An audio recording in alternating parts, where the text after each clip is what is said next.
What's happening, guys? Happy Sunday morning and welcome to the Fabulous Big Bet. I'm your host. My name is Memphis, and welcome to Football Sunday School. I am going to be flying this one solo. My man Jesse is a little tied up, so I will be navigating these waters on my own. Before I get into some of the questions from the group and the group chat, and we'll see what Twitter live and what Facebook live and all the other live streams have in common for me. See what kind of questions. I will start pulling them from our group chat over at patreon.com/Dynasty Warzone. I'll just jump right into it right after I tell you that tonight, me and my main man, Jerry, we will be recording the Dynasty Warzone normally streamed live on Tuesday nights. We're going to stream that live this evening, and we're going to go over my updated top 12 rankings at each position for Dynasty. So the 2021 season getting ready to wrap up. Playoffs in most leagues start next week. Not too early to get some fresh rankings out there. Tonight, we're going to cover players 1 through 6. And then when we get done, we're going to jump over and record a Patreon podcast, and that will be players 7 through 12. So if you're interested in my rankings, what we're doing, check out patreon.com/Dynasty Warzone. So I will jump into this. I am going to jump in with a prop. I'm going to start with my first two prop bets. My first two prop bets of the day. I am going Austin Hooper over 35.5 receiving yards. I'm going to go Austin Hooper over 3.5 receptions. I want to make sure I have that number correct. I posted it in the group chat this morning. I think it was 3.5, but yes, over 3.5 receptions. The reason why I like these bets over at betus.com is because no David Njoku, COVID out, no Harrison Bryant, ankle injury out. It basically leaves Austin Hooper over against one of the worst secondaries against the tight end all year. Baltimore second worst in a per game yardage given up to the tight end position, and they give up 6 catches per game on average to the tight end position. So kind of banking on Austin Hooper to be the last man standing for this Browns passing attack. I mean, it's really down to Hooper, Jarvis Landry, Donovan Peoples-Jones. Line in the game is 2.5, 3, depending on where you get the number. Obviously, we get the number over at betus.com, but I love both of these overs. Again, when you bet overs, you're taking the injury factor into account. And I'm starting to see some questions in the chat, so I don't want to get too distracted. Normally, I got my man Jesse here to drop in and give me a little fill in on my picks, but I love those. So those are going to be my first two 1 p.m. picks. If you were here Wednesday night for the Fabulous Big Bet, where I had Big Ben over 2 passing touchdowns on Thursday night, I also had Minnesota minus the 3, and I had the over in the game. I went 3-0 on Thursday night, looking to do the same today. I see more and more people filling up the live chat. So I do want to get to a couple of Kyle Pitts questions. So JC wants to know Kyle Pitts or Dalton Schultz this week. For me, I am going Schultz. I firmly believe that the Carolina Panthers will put a corner on Kyle Pitts and make Atlanta try to beat them with Russell Gage. So I've got my super duper sheet pulled up. Let's look at here. Fantasy points. Let's go with PPR points. The Carolina Panthers give up an average of 10.9 PPR points a game to the tight end position. The problem, as I see it currently, is that there's no one to take any relief off of Kyle Pitts. If I were to look to stop anyone in the passing game, I would start with Pitts.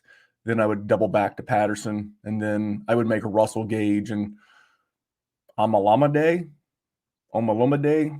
How about the Zacchaeus fella? That guy. I'm going to make those two guys beat me. I'm not going to let Pitts or Patterson get off. The Panthers have had 2 weeks to prep for this game. So for me personally, I'm going to go Schultz. The matchup with the football team a little bit better. I want to give you some data on that as well. Football team a little bit better matchup, 12.6 points, PPR points per game to the tight end position.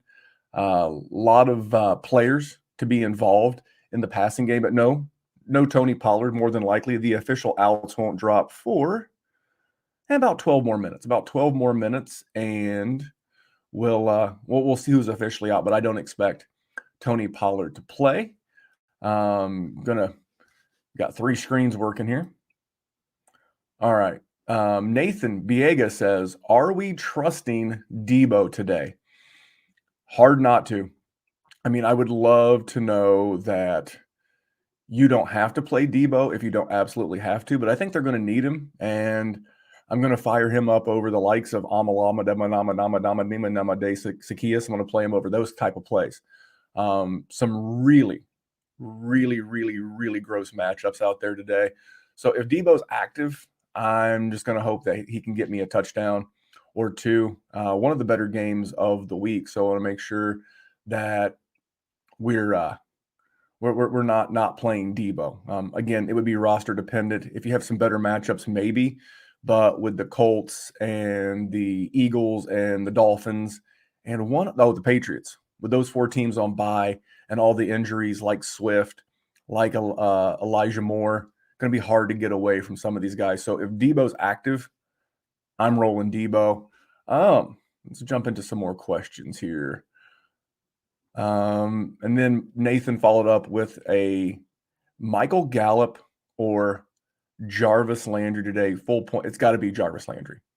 Jarvis Landry, if you're not looking for a home run, if the floor of 5 for 55, 60, those 11 points make you feel comfortable, then sure. If you're looking for the home run of Gallup, although I don't trust this Dallas offense. This was one of my big bets under on the Fabulous Big Bet on Wednesday night. Should be decent weather, but man, this Dallas offense just does not look right. And if I was ranking the Dallas receiving options, I would honestly rank them Lamb, Cooper, Schultz, Gallup. Zeke is in a category all his own. And hold on a minute. Mr. Mike Kenny, God bless him. Mr. Kenny, very funny. He says, you are not afraid of Tajay Sharp for Atlanta. Haha. Many, many, many rookie seasons ago, I was a big Tajay Sharp guy. I thought he was going to break out when he was in Tennessee. I thought he was going to make a nice compliment and a 1-2 punch with Corey Davis many years ago. I was much higher on Sharp than I ever was on Corey Davis, but both of them ended up not meeting expectations. Let's me here, double check. And if you haven't seen the Spider-Man meme with like 19 Spider-Mans, it's like Spider-Man into the multiverse. It's like the Spider-Man meme of the Spider-Mans pointing at each other, and it's like Jeff Wilson, Deontay Foreman, Alex Collins, Amir Abdullah, Jermichael Hasty, Jeremy McNichols, Dontrell Hilliard, Austin Walter. I didn't even know Godwin, Jabuke, and David Donaldson jumped in the chat. Pollard out. Zeke practiced all week, feeling better. And look who else. There was a disconnect on the time. I started way too early, but here is my co-host, Mr. Jesse.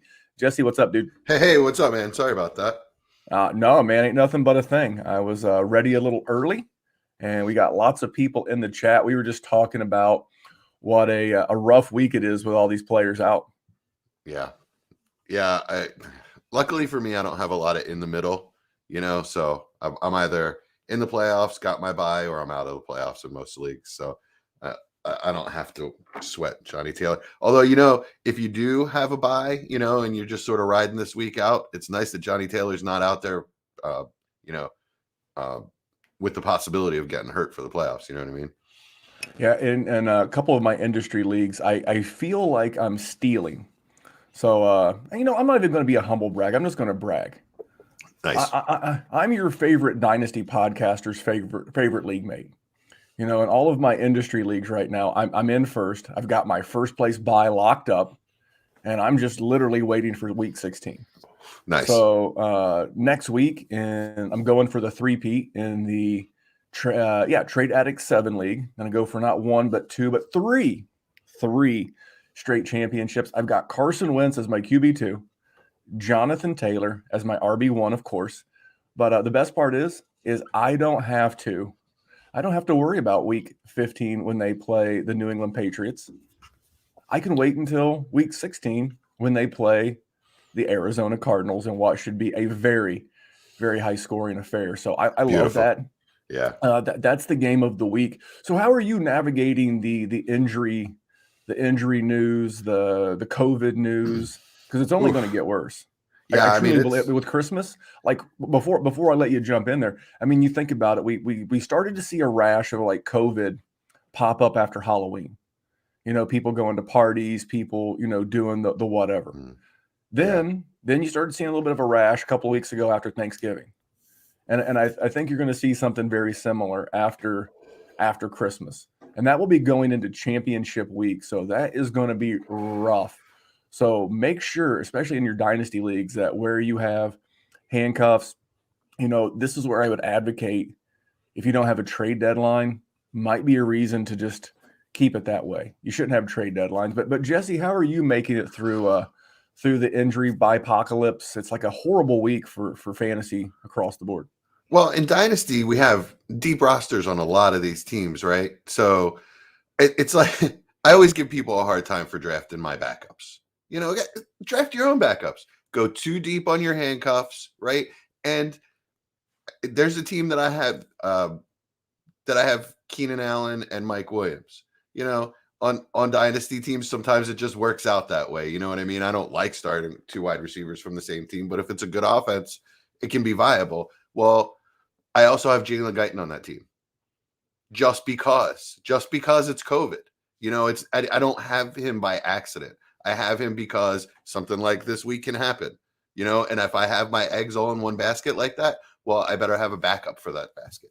You know, so just don't be afraid to have deep players that can actually go in and play, you know, when your players go out. Don't chase other people's backups, chase your own backups. Yeah, that's how I'm navigating it. First of all, I love eggs. I love egg talk. I love basket talk. Can't get enough of that. But I agree with that sentiment in Dynasty, which is what our primary focus is. But in redraft, I tend to go for other people's. Yeah, agreed, because that can be a league winner. Yeah, you know, as far I think the injuries would be a lot more tolerable if there weren't four teams, and you know, a few of these offenses have some pretty key players. If you play in Superflex, you know, Tua, Mac Jones, Carson Wentz. I mean, these are all at the top of and I believe the Philadelphia Eagles. That's your team. They're on bye as well. Yeah. So you're talking about a QB1 in Jalen Hurts and three of the higher end QB2s in a Superflex league. Tons of running backs. Tons of wide receiver 2-3 options, at least two tight end ones in Goddard and Hunter Henry. You know, I think GMs would be a lot less pissy if they weren't dealing with injuries on top of the buys. You know what that makes me say, Jesse? Stupid fucking game. That right there. That's what people are saying before the kickoff. Darren Fitzmagic. And by the way, if your name's Fitzpatrick or Fitz anything, it's Fitzmagic. Time immemorial, out of respect for a man named Ryan Fitzpatrick. All right, Darren Fitzpatrick said, I have a horrible feeling Hawk and Swift are shut down for the season. What do you think? This is the dangerous scenario of rostering really good players on really bad teams. The Detroit Lions have nothing to play for besides the first overall pick. Same thing with the Jets and Elijah Moore. I mean, what's the point? You know, that's your top two offensive skill position guys. Why are you going to run them out there in meaningless games to just have potential longer injuries set in?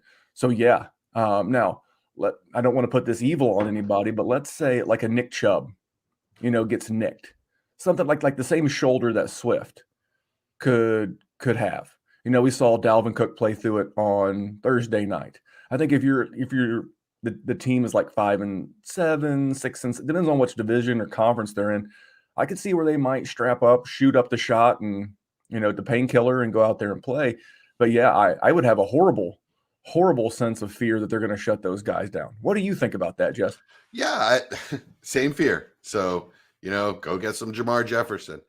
I mean, it really stinks too, because Swift is, I think, the 5th overall non-super flex player in DLF startups right now. I'm sorry, am I allowed to mention DLF on a DWZ podcast? Yeah.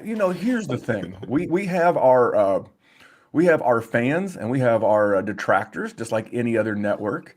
But if it's good content, we'll share. So yes, DLF, a lot of friends there: Ryan McDowell, Shane Manella, Addison Hayes, a lot of great people do good work at the DLF.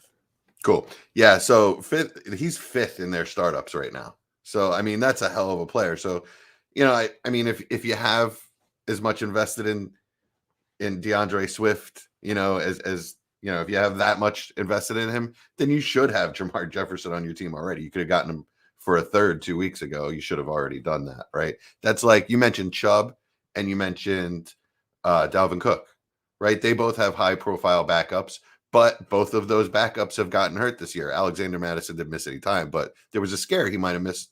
He might have missed time. So who do you have on your bench? Nwangwu, Kenny Nwangwu. I'm saying that horribly. I'm sorry. But before you jumped on, I butchered the name of Amalama Zaydekias. I've ruined his name, so I do apologize.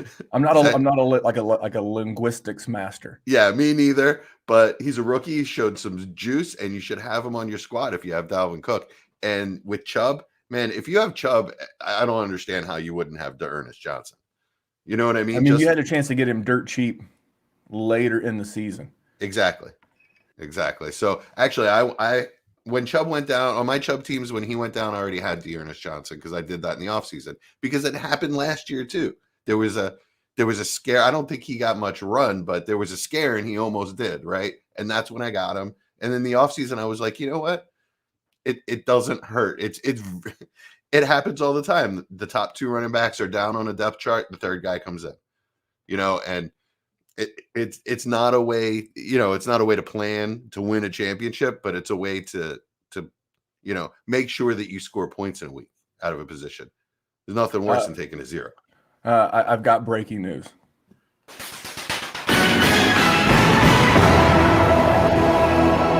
I've just had a change of heart. For the longest time, I've been a proponent of trade deadlines in every league, including Dynasty. For Dynasty, it's just the playoffs. Like your redraft league, I'm typically like a Thanksgiving, give or take a week, because you don't want people in a redraft league start colluding, just making horrible, trades just for the sake of, being an antagonist or just to jack the league around. But in Dynasty, if you have a trade deadline, this right here is a really bad reason why, you shouldn't. You should have open trades because the league's not going to fold. The season ends in the middle of January and all the GMs go in 12 different directions. No, this is Dynasty. You start getting ready for rookie drafts. So I think you're actually hurting the rebuilding teams in your Dynasty league if you have a trade deadline, because those guys that have all those scraps and, players that they got for free off of the waiver wire that maybe today, like if you were in a really bad spot, maybe you are in a league. I mean, what would you give for like a Jarrett Patterson or a Dontrell Hilliard or even like an Adrian Peterson? What would you give up just to get a starter in your lineup if you were fighting for a playoff spot? Yeah, I mean, I'm not giving a second for Adrian Peterson, but I might give a third and a fourth, and that's way more than he's worth. He's worth $10 in fab. I mean, I'm willing to, but anything, but that is, how do I want to phrase this? That is like taking, like, that's a golden opportunity.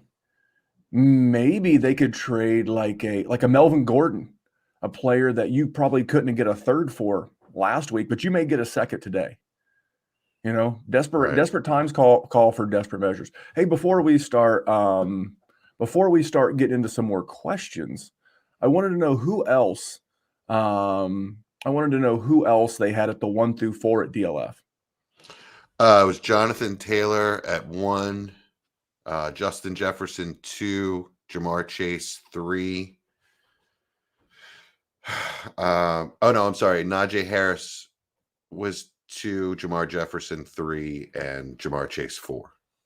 You said Jamar Jefferson, but you Justin meant, Justin Jefferson. It's fine. It's total. Yeah, it's just that's obviously 1 QB. Yes, correct. And a 1 QB. I don't have Chase that high. No, I don't either. But before you jumped on tonight, I'm going to be doing another live stream tonight with Jerry, the fabled man of the hour and the man with the power. And we're going to cover my most recent updated rankings for Dynasty. And we're going to cover positions, all 4: running back, wide receiver, tight end, and quarterback, and ranks 1 through 6 on the regular show. It'll drop live on Wednesday. And then we'll be doing positions 7 through 12 for the Patreon. And speaking of the Patreon, you and some of the guys jumped on and did another live stream on Friday night. Yeah, Friday night we did like a playoff primer for all of the Patreon teams. Patreons 1 through 10. So it was a supersized episode. It was just me and Chad, but we had a bunch of the guys in the chat having a good time with us. So we went through Patreon leagues 1 through 10. We previewed all the matchups. Who's fighting for playoff position, who's fighting for the bye, and then Chad and I both made predictions on who's going to win each league. And I actually have you winning 2 Patreon leagues this year. Yeah, when I saw it wasn't every single one that I'm in, this is the only thing that crossed my mind. I don't remember asking you a goddamn thing. At least, hey man, that's what we do. At least you had me winning 2. At least you had me winning 2. Now I'm not in all of them. I'm in half of them. My man Jerry's in the other half, and looking forward to getting because have you noticed in Dynasty that everything's kind of slowed down? I mean, with this week kind of being funky with injuries and COVID and buys, the energy's picked up a little bit, but I'm looking forward to some life being breathed. Is that the right word? Some life injected back into some leagues starting next week. Yeah, I'm surprised I haven't gotten any offers. I have a couple rebuilding teams that have a couple big pieces. Actually, I did want to ask you about this because I did get an offer this morning. I'm not gonna. I will be as I'll be as arbitrary and honest as I can. Is arbitrary the right word? I don't know. Arbitrary is not the right word, but that's all right. So I'm curious what you think about this. So I'm a non-contender. I'm rebuilding. I have Kittle, and I was offered Waller in a third. Right. So I'm not taking Waller in a third. I don't understand why a third would be incentive for me to move off of a player like Kittle. Right. But my question is, what would you counter with? Man, do you trust that Raiders offense long term? Hell no. Can they get Waller? I don't even know who their coach is going to be. So how can I? Well, it's currently, is it Biaccia? Something like that. I don't think that Biatch is going to be their coach next year, is he? I mean, that's kind of throwing your hands up and saying, what the hell? I don't know. We'll go with this guy. That they should at least do right by that guy. That guy's been, holding it together. They beat Dallas, then turn around and got, beat at home by the football team. So I would, do you think you'll be contending next year? No. I don't. Okay, well then what I would do in that situation is I would put Kittle on the block. Mm-hmm. I just put him on the block and say, hey, just keep it honest. Hey, I've had some interest in Kittle. I don't think I'm going to be competing next year either. I think I'm 1 year away.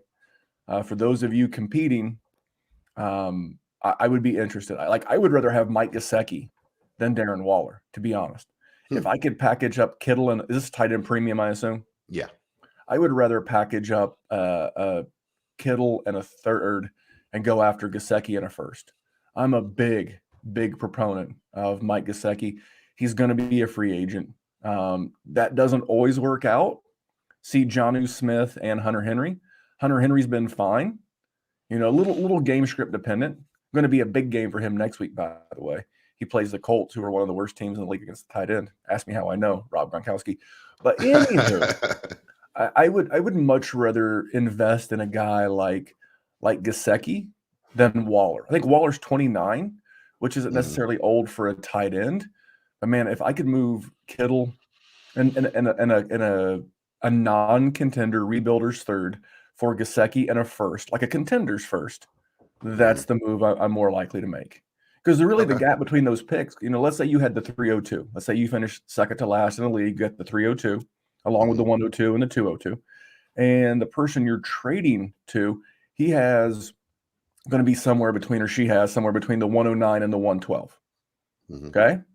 The difference in those picks could be as little as like 15 to 16 spots. It sounds like a lot. It sounds like the difference between a first and a third, which if it was the 106 to the 306, it is. But when you get a little bit deeper and dig into some context, then it's not quite as bad as you may think. So I think that's how I would sell that trade in that league. Okay. Because if it's Superflex tight end premium, I mean, in the background of the first, you're probably going to have one of these quarterbacks fall to you, and you may even have your pick of the litter, if you will. Let me try to pin you down a little harder. That's what she said. These shoulders don't touch the mat. Two-time state qualifier wrestling, but you can try to pin me down. Okay, right. You can try. So no, thank you. So what would it take on top of Waller to get Kittle from you? A young upside play that I really liked, and I mean, I would take Waller in a first. I don't think you're going to get that. Yeah, which is why that was kind of my reaction, right? That's why I didn't counter. I just declined. Because Let me ask you this. I just kind of didn't want to insult him and I don't like to send offers that I know are going to, or have a good feeling are going to get declined, because then it just sort of like sours the relationship a little bit every time you do that, Well, I think you put some nuance on it. Hey, I'm willing to move Kittle, and Waller's a nice piece, but I don't know what Waller's future is going to look like next year, and I'm taking all the risk, and the age difference between these guys isn't that severe. Right. I'm assuming there's no trade deadline in this league, and this player or fellow GM is contending. Correct. My question is that, what's a championship worth? Yeah, there you go. Because I'll give you an example. I was in a league where last week I got a really good offer that I liked on Tyreek Hill. I was offered, this is a 1 QB.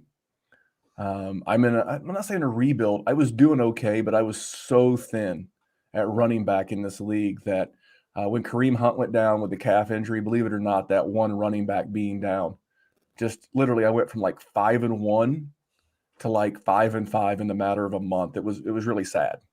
So I got an offer of Michael Pittman Jr., Rashad Bateman, and a first for Tyreek Hill in a second.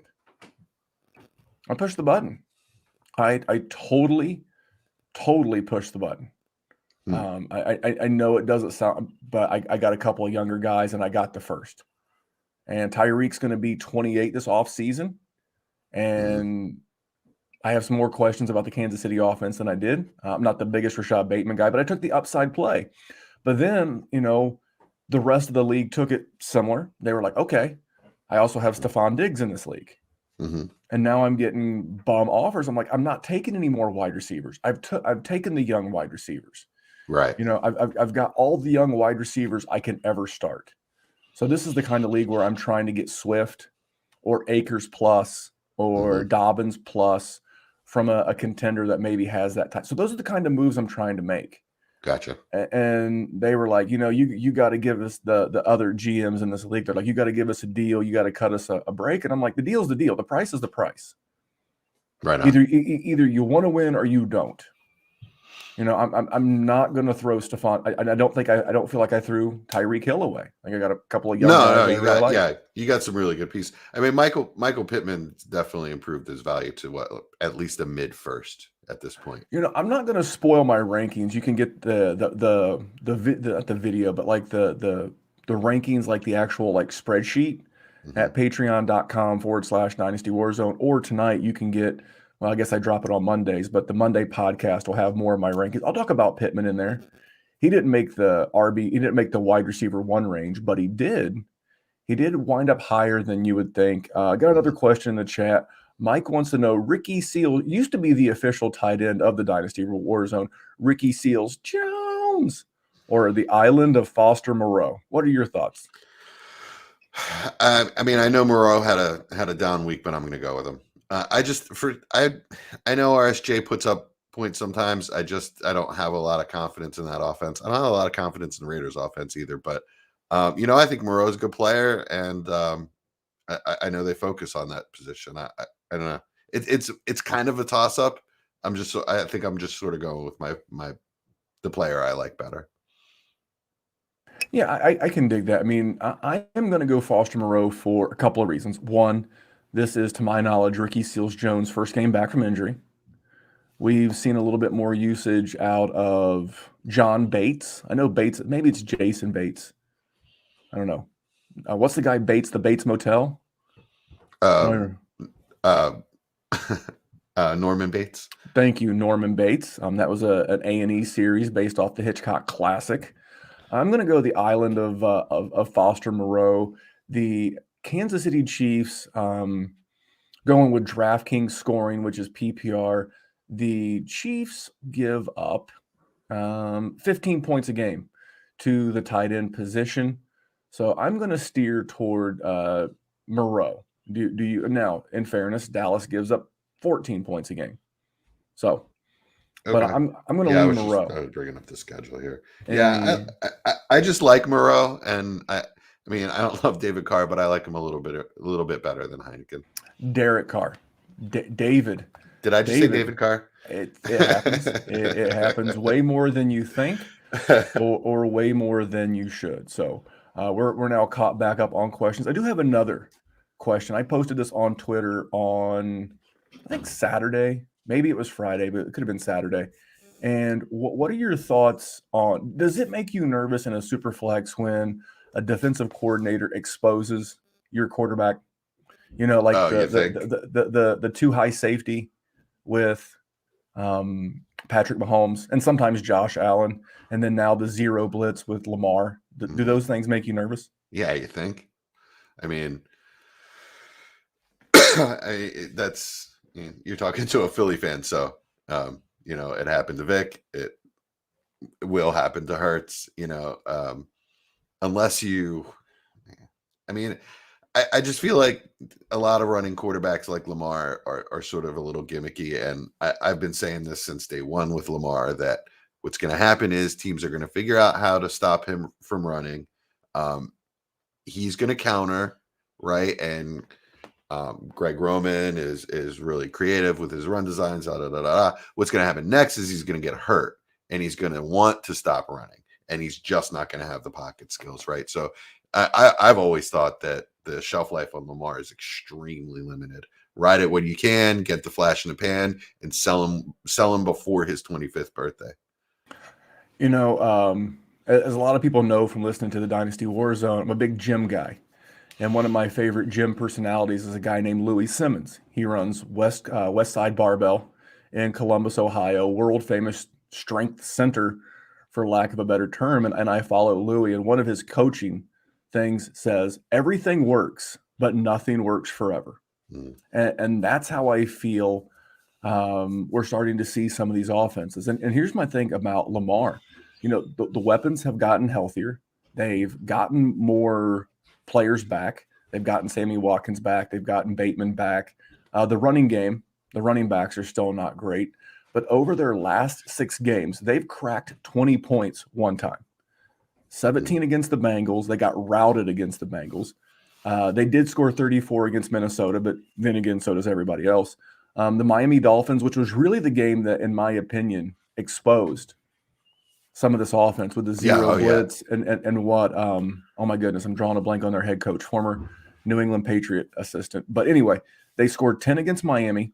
The Bears game, a little bit of a non-qualifier. There was no Lamar in that game. They scored 16, but then 16 against the Browns and then 19 last week against this. I mean, this team has scored 20 points once in the last 6 games. Mm-hmm. And that's coming off the bye. That's coming off the bye in week 8. Since the bye, they scored 20 points once. And what I think a lot of people A, forget, and B, probably don't even realize the extent of what the Ravens have gone through with injuries this year. Their defense is completely decimated. But wouldn't that be all the more reason for their offense to put up more points? No, I don't think so. I think when you're missing, not the defense, right? But the players they're missing on offense is a problem, right? They're missing 3 starting offensive linemen and their top 3 running backs. It's not easy to just recover from that and say, well, Lamar's going to be the running back and the quarterback, and we're just going to be more of a passing offense. Well, it's not really working out that way. I think losing Dobbins and Gus hurts way more than people realize, even at this point in the season. They just weren't able to replace those guys. Devontae Freeman has done a nice job, but he's not scaring anyone, right? Nobody's game planning to stop Devontae Freeman. If you have Dobbins in there, a young electric running back, maybe it does take some defensive attention away from Lamar. But wouldn't Rashad Bateman, Sammy Watkins, Marquise Brown, and Mark Andrews be at least enough? No, not when Lamar has regressed back to what he really is as a passer. So he got hot early in the year, but he's sort of regressed back to, and it's happened with Josh Allen in a few games this year as well. The accuracy just goes right out the window because the mechanics go right out the window because, it's not natural. It's something that he's just learned. But we'll get into Josh Allen's points per game here in just a second. But it just I want to talk about your Eagles as well until some more questions come back into the chat. But at least Josh Allen continues to score fantasy points. Lamar and Patrick Mahomes continue to just fall down. How is your level of concern with Patrick Mahomes? Well, for this season, extremely high. I think that he's going to continue to be really inconsistent, and you just sort of have to, you sort of have to get lucky with him. He could get hot in a game, and it could carry on to a second game, and you could win, right? But I'm extremely concerned for this year. Long term, not at all.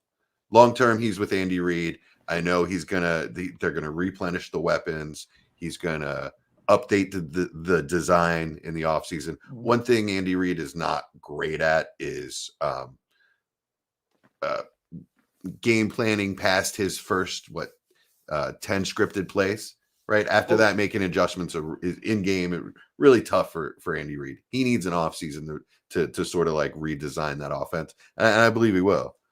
But let me ask you a question. This is just great point, counterpoint, just a couple of guys talking football. Sure. What's the difference between the offensive weapons now in the last 2 to 3 years of Patrick Mahomes? There really aren't a lot of differences actually, but the difference is the way defenses are playing them. So is he going to come back with a new trick?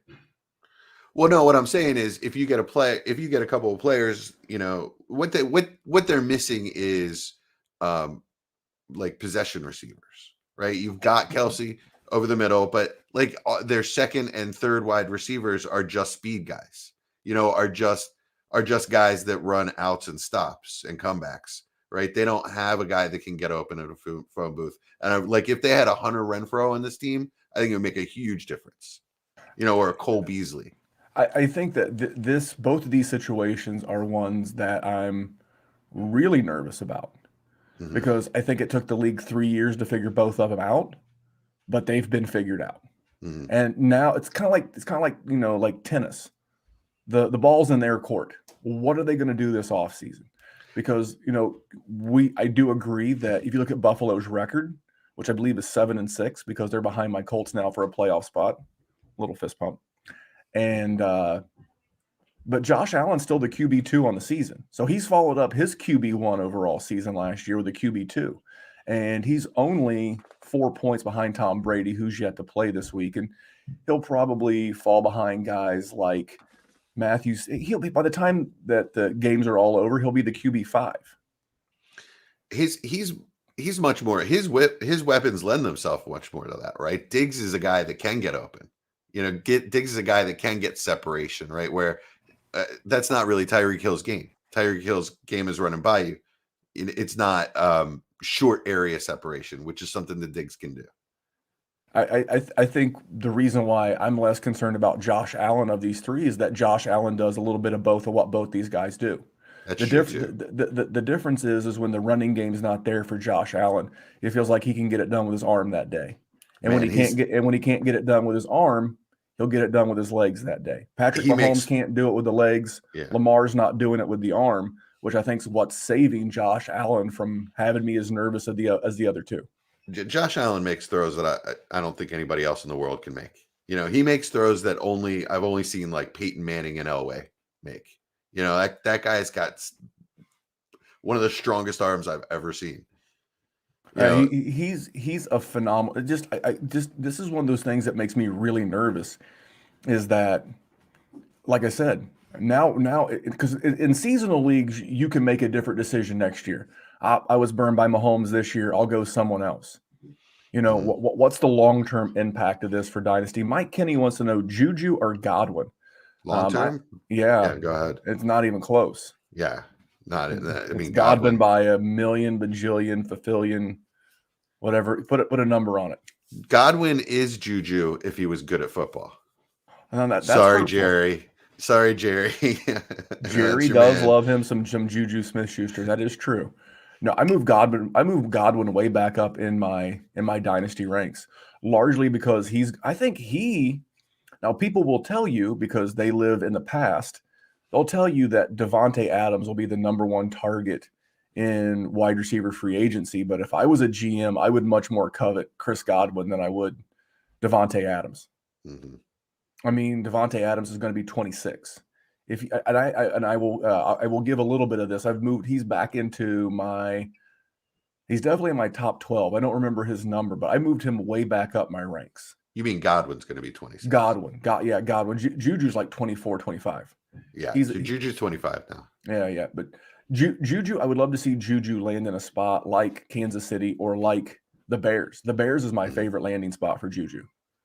Yeah, see, Juju would make a huge difference if he was healthy and on the Chiefs right now. I mean, and I'll tell you what it comes down to with the Chiefs as well. So, you have good reason to be worried about their offense. Absolutely. What they have is getting older. Obviously they've been figured out. I just believe in their ability to counterpunch in the offseason, and to add wrinkles and to just sort of change their offensive focus. I would agree with that. If diversify, man. Hey, if Patrick Mahomes hadn't have made the statement, we play how we play. That makes me nervous. Yeah, I mean, he's not 100% in charge either. Well, I will tell you, this is a great opportunity for me to segue into my second set of prop bets for the week. My first, before you jumped on, was Austin Hooper over 35.5 receiving yards and over 3.5 receptions. And the reason why I like those was because the Ravens are, on a yards per game basis, the worst defense in the league against the tight end. And they give up 6 receptions a game to the tight end position. But in case you've been missing some injury reports, David Njoku out with COVID, Harrison Bryant out with an ankle. It's the Austin Hooper show. Very nice. A great opportunity to take advantage of a banged up secondary. And my other one is Clyde Edwards-Elaire. What do you know about Clyde Edwards-Elaire? What are your thoughts on him before I give you a prop, just from a dynasty and this week's standpoint? Yeah, I mean, I think if they have a chance, to sort of change their offensive identity this year, it kind of hangs on his shoulders. What's the best way to beat cover 2 is to run the ball down its throat, and force them to bring a safety up into the box and then throw it over their heads with Tyreek. So if they can make defenses actually pay attention to Clyde Edwards-Helaire, they'll have a hell of a lot more success. So that, I mean, it's all up to them, but that's what I would be trying to do if I was Andy Reid. Well, I like your school of thought. Now I am going with some receiving props on Mr. Edwards-Helaire. So the formerly LA, it was Oakland to LA, back to Oakland to Las Vegas Raiders. I think I have that timeline correct. Oakland, LA, Oakland, Las Vegas. Feels right. Yeah, that's correct. Okay. Well, they are in the middle of the pack in receptions given up to the wide receiver position, but they've given up the third fewest receiving yards to the wide receiver position on the year. But conversely, they've given up 6 receptions a game to the running back position. So I'm going Clyde Edwards over 2.5 receptions and over 14.5 receiving yards. I bet these the exact same 2 props last week. And as long as, Bet US and other prop betting sites continue to keep them that low, I'm going to continue to hammer them. I absolutely. What really? Because here's the thing: if he catches 3 balls, which would get me the over, how many yards do you think he's going to get? Yeah, at least 15, right? If he 3 for 30, 3 for 40, I don't know about 4, but yeah, like 3 for 25, 3 for 20. I mean, especially to your point, especially if they go with the 2 high safety. Yeah, I mean, he's not got zero ability. He's I know a pretty good pass catcher. Yeah, I know. I've sort of I have a reputation for being down on him, but it's more that I don't think he's got elite of the elite ability. He's still a hell of a player. He's a guy who's been scoring around. Last week was his worst game since coming back from the injury, but he had been 14.5 PPR points or more. Last week was 12, but that's all right. I'm just looking. We know what really sucks is that these sites won't let you parlay him. Like I wanted to parlay. Oh, really? Yeah, no, they are not fans. That's what's known as a correlated parlay, which puts the odds much more in your favor. And if people think beating parlays, so I've rambled and ranted on this before, but if you think you're going to beat parlays, there's a reason why they let you beat them. And there's a reason why they're paying Pat McAfee $30 million a year, because they're letting you bet parlays except for the ones that correlate to the win. I mean, I used to love it though. I would take all of my bets. When I used to bet NFL, I would take all of my picks and throw them into a parlay because, as I used to say, a parlay a day keeps the doctor away.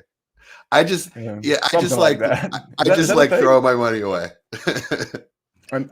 Don't get me wrong. I'm not here. If it's fun, my buddy Nate, right. I've got a buddy named Nathan Pilmer. He plays in some dynasty leagues with me. He puts it the best. If you're going to not throw away, but if you're going to put $40 or $50 a week in action, and you want to bet a bunch of $10 6-team and 10-team and whatever leg parlays, good for you. If you see that as action, but for me, I'm trying to win.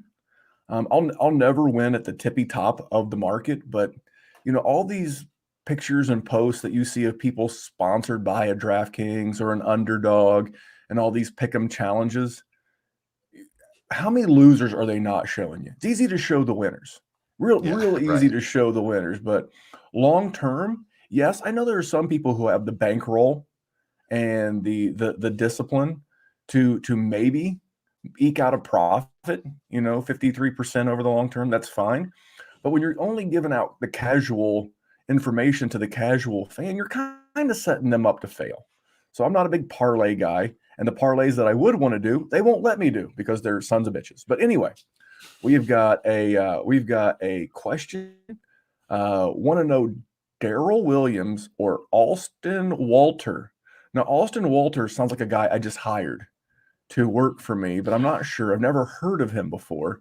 So I'm going to go Darrell Williams. I work in a production facility. Yes, we make it's manufacturing. So okay, sounds Austin, about right then. Yeah, Austin. We put him on machine WD4. Nice. Yeah, I mean, definitely, I'm going. I know who Austin Walter is, but I'm definitely going Darrell Williams. I appreciate if I'm taking a flyer, I'm taking it on the Chiefs, not the Jets. Yeah, and that was my buddy Mike, and he was like, "RB from the Jets, welcome to my hell." I got you, man. I got you. That's a tough matchup, no matter what, because the Saints are a pretty good rush defense in and of their own right. So I could see Darrell Williams, getting a little bit of love, maybe sneaking in a garbage time touchdown on a good scoring offense, and I can't see that with Mr. Walter. He's Walter been pretty White? good out of the backfield all season, actually. I mean, he's another guy. He sounds like, he could be the guy making your Subway sandwich, but he's actually been decent this year. Every time I see him play, he's solid. He's not going to make a guy miss, but if he's open, he'll catch it. And again, with 2 high safeties, a lot of attention on Kelsey. You never know. How can you get away from a guy who is an RB2 on the season? There you go. He's believe it or not, the buys will wrap up this week, but as we sit, RB 23 on the season. So had 11 points last week in a pretty tough matchup against the Broncos. So I don't know how you could get away from that, man. But man, a lot of good matchups. We're going to wrap this one up. We'll see if any more questions come through. What are your thoughts on James Robinson and the Jaguars situation? Do you remember when Tiki Barber almost lost his entire career because he couldn't stop fumbling? Mm-hmm. Well, all it took was changing the way he holds the ball, a little bit of focus on it in the offseason, and he became isn't he in the Hall of Fame? Or is that I think that's Rondé. Yeah, that's definitely not Tiki. Okay. So, but he became a hell of a running back, right? He became like an elite running back for a couple of years. I don't think James Robinson is an elite running back, but I think he's got more than enough talent to be their starter, and they just need to fix that issue. I know it pisses coaches off, but I don't even know if that coach is going to be around. So, he needs to fix that issue. If he doesn't have the right coach on the Jags, he needs to go out and find somebody in the offseason to fix the way he holds the ball or whatever it is. And I don't know. I don't see it. I see it as probably the easiest issue to fix, right?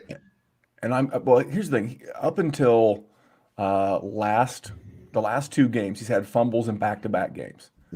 But before that, his most recent fumble before that was week 3. So it's not as if James Robinson's a chronic fumbler.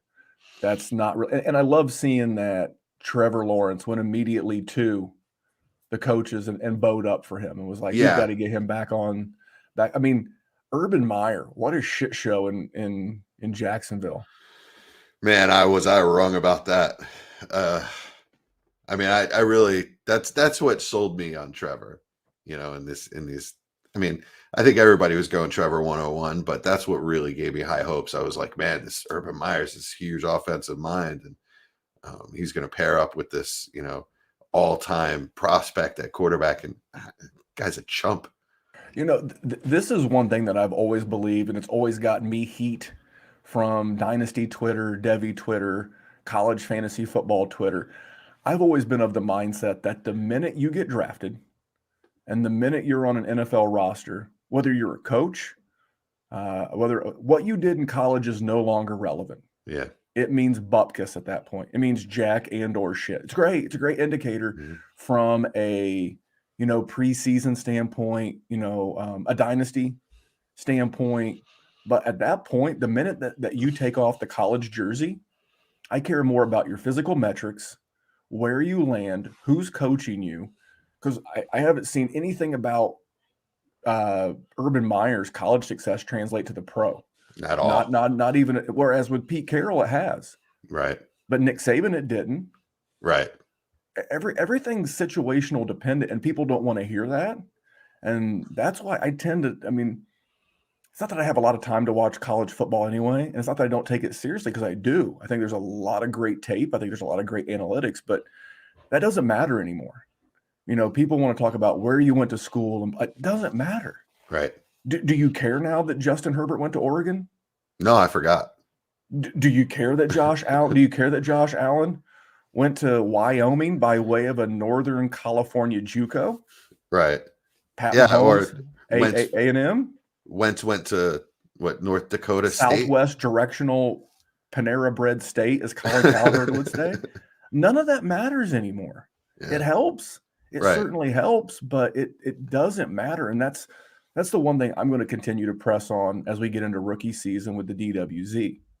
One of the questions that we asked a bunch last year during the rookie process, And I'm really going to press our guests. I hope we can get Garrett Price from the Dynasty Nerds back on.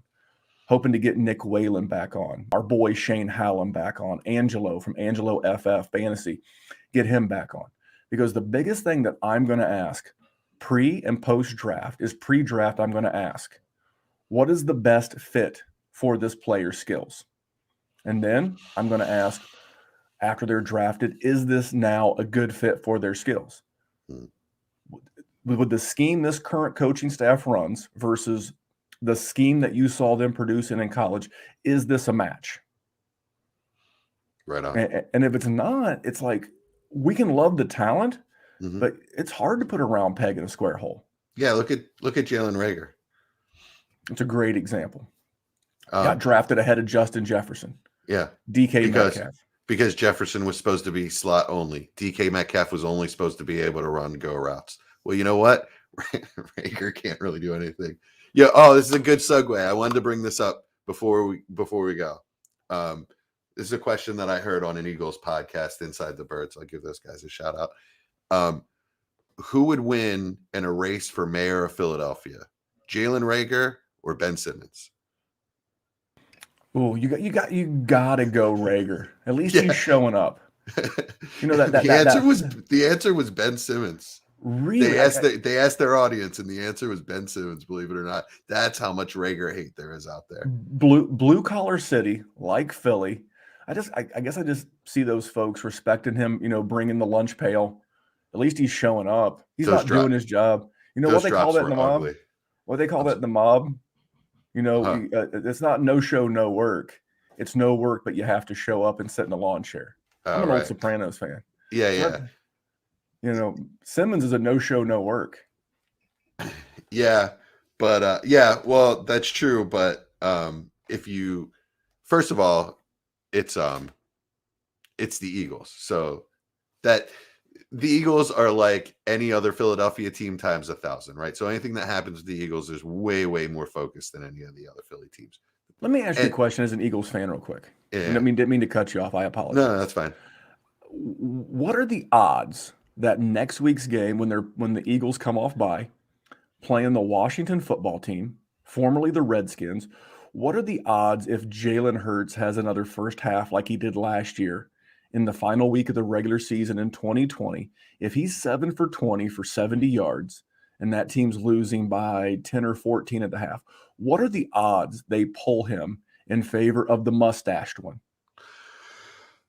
I don't see. I think that takes a lot of balls, and I don't know that Sirianni has that kind of balls to pull him in game. I don't think it's his balls. I think it's Lurie and Roseman, like they did last year. They dictated that they pull Hurts and they put in Sudfeld.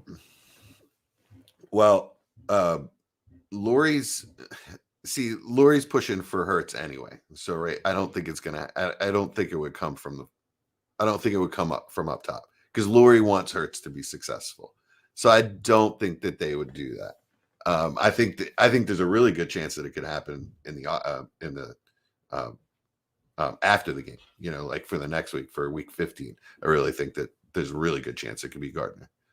Because I had this conversation on Twitter yesterday with Brian Drake at Drake Fantasy. Great guy, hosts a Sirius XM radio show about fantasy football. Just a wonderful, and we actually had an adult conversation with no contempt, no arguing, no name calling, just a back and forth. He does not. He's an Eagles fan as well, by the way.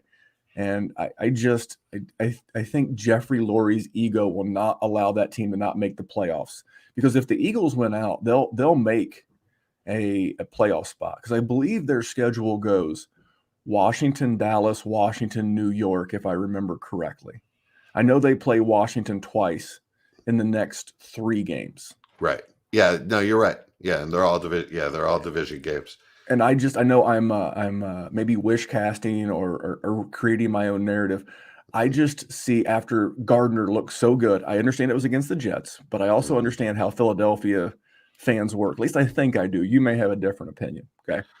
But I just see them being down, like, you know, let's say 10 points going into halftime next Sunday. And I can just hear the fans chanting, "We want Minshew.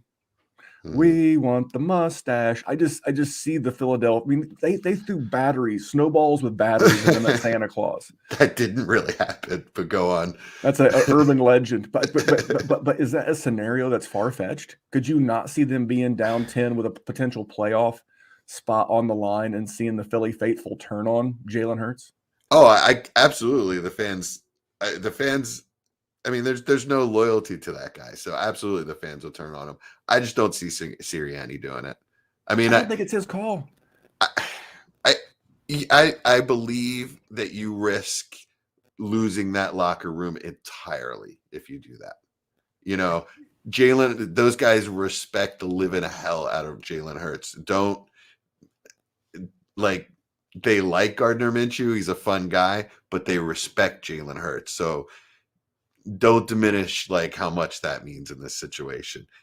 He could really look like a clown, you know, the head coach. I mean, I just see what was the last game that Hurts had before he got injured with the moderate high ankle sprain. It wasn't great. 14 of 31 for 129 and 3 interceptions. Oh, it was ugly as hell. And if he has a game like that at home against the football team, yeah, it's gonna be. Here's the thing, though. He's also had a few of those games where he came back and won them in the end with his legs, right? So, if you're Sirianni, are you really going to take that big of a risk to pull him when there's, a good chance that maybe he turns it on at the end anyway? I just think the change is more likely to happen, after the game, during the practice week. But think about that. So next week being week 1 of the fantasy playoffs, Jalen Hurts, whether you like him as a long-term dynasty asset or not, I never have been. No, me neither. But he is the QB4 on the season, and he had a horrible game and then missed a game and still the QB4. So more than doing his end, but imagine having this guy get you all the way to the fantasy playoffs. And I think Ron Rivera could have his number. Because a lot of times with a guy like Jalen Hurts, it's the second time that you see him. Mm-hmm. That it's kind of like a pitcher in baseball. The second time you see his fastball or his changeup or whatever, you kind of get a little bit better feel for it. The problem is Ron Rivera stopped him on the first time, and then this is going to be the second time. Mm-hmm. And that Washington, especially if Washington wins today, they'll be feeling themselves. So imagine having Jalen Hurts carry you all the way to the fantasy playoffs, and then he gets benched going into your semis. Brutal. Yeah, just absolutely brutal. Well, what was I talking about? Handcuffs earlier. I have Hurts in one league, and I also have Minshew. And I didn't go out and get Minshew when Hurts got hurt either. I had him. Let me ask you this: would you go up in dynasty? Maybe not in a 1 QB, but let's talk about this. We'll just end the show on this. Maybe it's a 1 QB league, okay? And you've got Hurts. You're in the playoffs. Your spot's confirmed. 1 QB or super flex? And are you going out right now? And in a 1 QB, are you going to go ahead and stash a quarterback with a good week 16 matchup in case something happens to Hurts in week 15? And if it's a super flex, are you going to go out and look to see if Gardner Minshew's on the wire and stash him for week 16 in case something were to happen to Hurts? Either the ankle flares up or he gets benched going into week 16. Yeah, you better have Gardner Minshew. They better have Gardner Minshew or have like a Tua. I'm not looking at the schedule right now, but one of those at least lower mid-level guys that has a good matchup. All right, we're gonna go out with because this guy's got a beautiful name, so we'll see. Oh, we actually have 2 because love both these guys. All right, Randy Paulson, great name by the way. Wentz seems to like him. Any risk of bringing in a bigger name free agent wide receiver? He had it's a 2-parter. Damn it, Michael. It's about Michael Pittman. Memphis. I traded a late 22 first for Michael Pittman. I know the knock on him is TDs, but felt like this was a fair price. Here's the thing about the Colts. As a Colts fan, their needs are more on the defensive line and the defensive secondary. The biggest thing that I want the Colts to address in the offseason is the cornerback position. Now, we don't have a first-round pick. I say we because I shouldn't do that. I'm in no way affiliated with the Colts. Wish I was. But as a Colts fan, I want them to address the secondary with any free agent dollars in free agent season or in the draft. It's a big class, but I don't think there's anyone out there that's a real threat to Michael Pittman. If he doesn't do anything in 2022, then you have a problem. But he is currently, as we talk, he is the wide receiver 14 in PPR. Not bad. He was as high as the wide receiver 7. And I think you're going to see some stuff from him coming down the stretch. Tougher matchup against J.C. Jackson, who plays with the New England Patriots next week, coming off the bye. But then you have some nice shootout capabilities with the Cardinals, the Raiders, and the Jaguars coming down the stretch. So going to be a good season, and next year is going to be the year whether or not Pittman establishes himself as a potential top 15 dynasty wide receiver. But for right now, giving up a late first for him, I have no problem with that.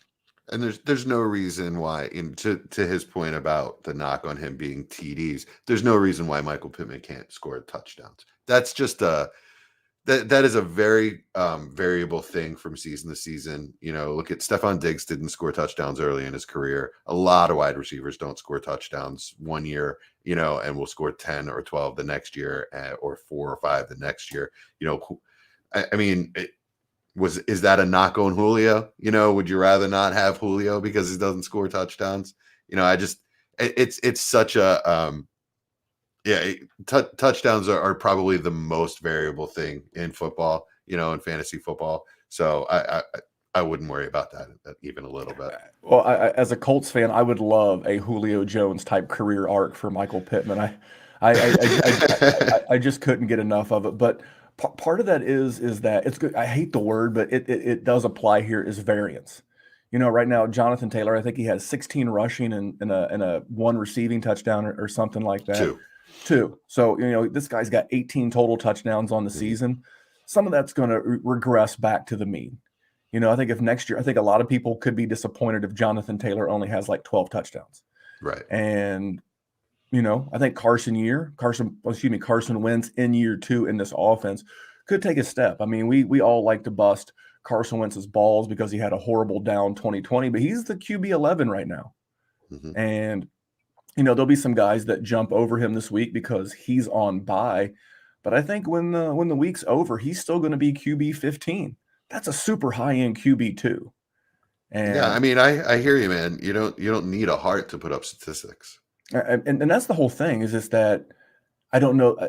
I can only imagine how good this Colts offense could be if Paris Campbell had stayed healthy. There is not a real speed dynamic to the Colts offense. At 31, 32 years old, T.Y. Hilton, his legs don't have what they did, 5 or 6 years ago. Zach Pascal and oh my gosh, the small school, the guy from Malone, I'm drawing a blank. He's done okay, but I mean, you went as far on that depth chart as I can remember. Yeah, I mean, I didn't go as far as to say Michael Strachan, but yeah, man, I mean, it's good. We have one more question. Let's get out of here on this one. Nick Guzzi said Cortland Sutton or Josh Palmer, PPR league. I think I'm going Palmer just because he's attached to the better quarterback and he's can play. I mean, I just don't want anybody that is catching balls from Teddy right now. There was an efficiency stat the other day on Twitter, and I think it was from either JJ Zacharyson or Heath Cummings or someone, that the usage for Cortland Sutton since Jerry Jeudy come back is like sub 10% of like targets or yards or whatever the metric was, but it was super scary. And I'm firing up Josh Palmer in a league. Would I fire him up over Cortland Sutton? I just feel like you're going to get a healthy dose of Javonte Williams and Melvin Gordon today. Exactly. Vic Fangio, old school, respectful. They're not going to try to run it up on Dan Campbell and the fighting kneecap biters. I just see a lot of just running the ball. I see a really ugly, like 21-10 type game in Denver. One that I'm glad I do not have to watch. In the gambling world, they call that a corner of the room game. That's where that game's on in the corner of the room, but like on the big TVs and the featured TVs and the sports book. Oh, right. It's not Detroit and Denver. That's for goddamn sure. All right.